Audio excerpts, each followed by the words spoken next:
ইসমাইল হানিয়া আর Ayatollah Khamenei হত্যার বদলা নিতে এবার মরিয়া ইরান। দেশটির প্রভাবশালী সামরিক বাহিনী আইআরজিসি স্পষ্ট জানিয়েছে, এই হত্যাকাণ্ডের প্রতিশোধ হবে ভয়াবহ ও চূর্ণ বিচূর্ণ করার মতো। ইরানের রাষ্ট্রীয় সংবাদ সংস্থা ইরনা নিউজের বরাত দিয়ে বিস্তারিত জানাচ্ছেন ত্রিবেণী তনু। ইসমাইল হানিয়া হত্যার 2 বছর পূর্ণ হলো রোববার। এই বিশেষ দিনেই নতুন করে হুঁশিয়ারি বার্তা দিল ইসলামিক রেভলিউশনারি গার্ড কোর বা আইআরজিসি। ইরানের এই প্রভাবশালী বাহিনী এক বিবৃতিতে জানায়, হামাস নেতা হানিয়া এবং আয়াতুল্লাহ খামেনির হত্যার প্রতিশোধ নেওয়া এখন অনিবার্য। তারা এই বদলাকে বর্ণনা করেছে অত্যন্ত কঠোর এবং ধ্বংসাত্মক হিসেবে।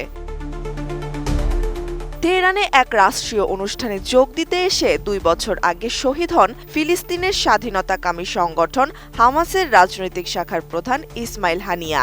আইআরজিসি এই ঘটনাকে আন্তর্জাতিক আইনের চরম লঙ্ঘন হিসেবে বর্ণনা করে আসছে তখন থেকেই। এটি ইরানের জাতীয় সার্বভৌমত্বের উপর বড় আঘাত ছিল বলে মনে করছে সংস্থাটি। এই অপমানের মোক্ষম জবাব দিতে এখন সামরিক প্রস্তুতি নিচ্ছে তেহরান।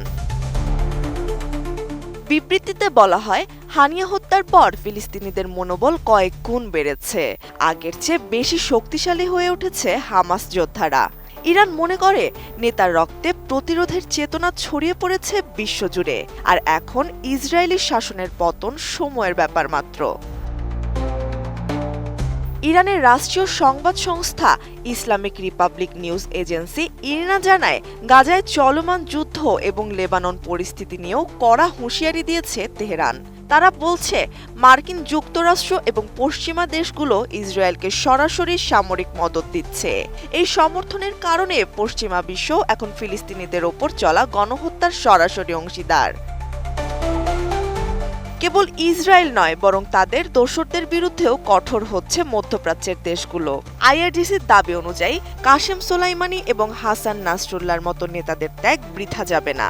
এই শহীদদের রক্তই মুসলিম বিশ্বের মধ্যে সুদৃঢ় ঐক্য তৈরি করেছে। ওমান উপসাগর কিংবা কুয়েতে মার্কিন ঘাঁটিকে সাম্প্রতিক হামলার উদাহরণ দিয়ে নিজেদের শক্তির জানান দিচ্ছে তেহরান। এখন কেবল চূড়ান্ত আঘাতের অপেক্ষায় প্রহর গুনছে ইরান। ত্রিবেণী তনু, ATN নিউজ।